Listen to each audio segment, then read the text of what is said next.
part of a larger issue. Providence Police is projected to be funded at least $88 million.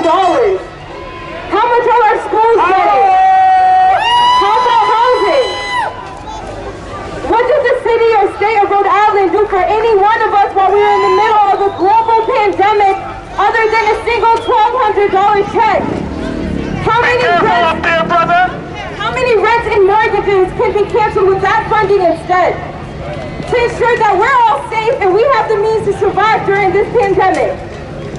But instead what happened, right? Elraza and Gina had private meetings with the board of the Blue Cross Blue Shield to break apart our transit hubs, right? To prematurely open up the city, putting us at risk. Gina's net worth is $300 million that she's making off of her political decisions, right? Off of every single one of us, off of Jhamal. Right now, we're gonna have a PSL organizer, Yesenia.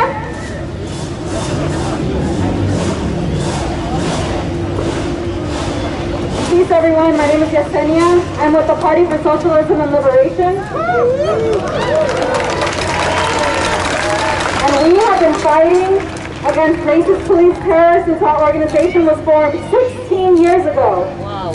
We understand firmly that the police represent the armed forces of this racist government and defend the rights and the values.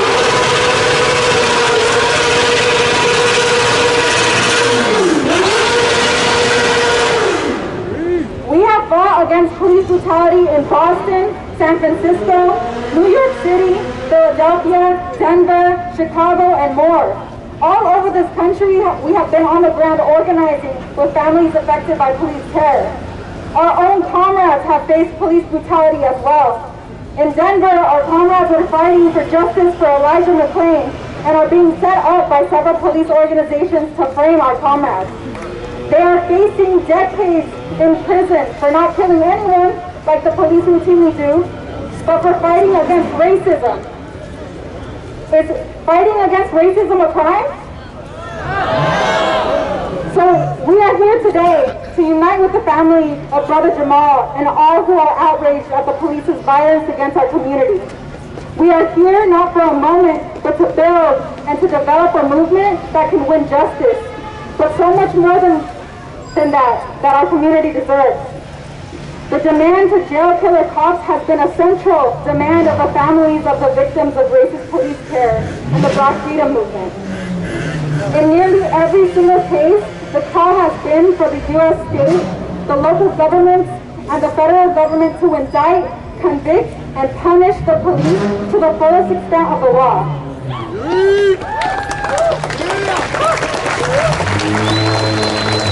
The movement against police brutality is composed of oppressed people who demand that the government follow its own laws and to disband its two-tier injustice system.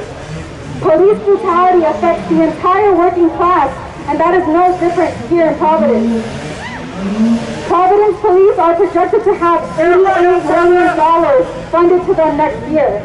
It is also being proposed to increase the budget by $1.5 million.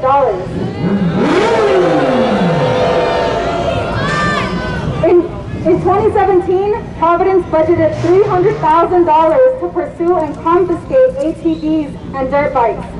The city held 3 events publicizing the crushing of confiscated bikes. Brothers and sisters, this is violence on our communities.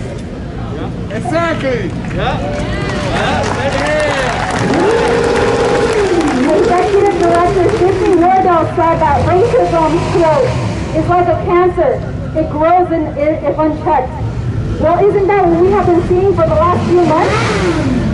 Unchecked racist police state violence? Have we forgotten about Breonna Taylor?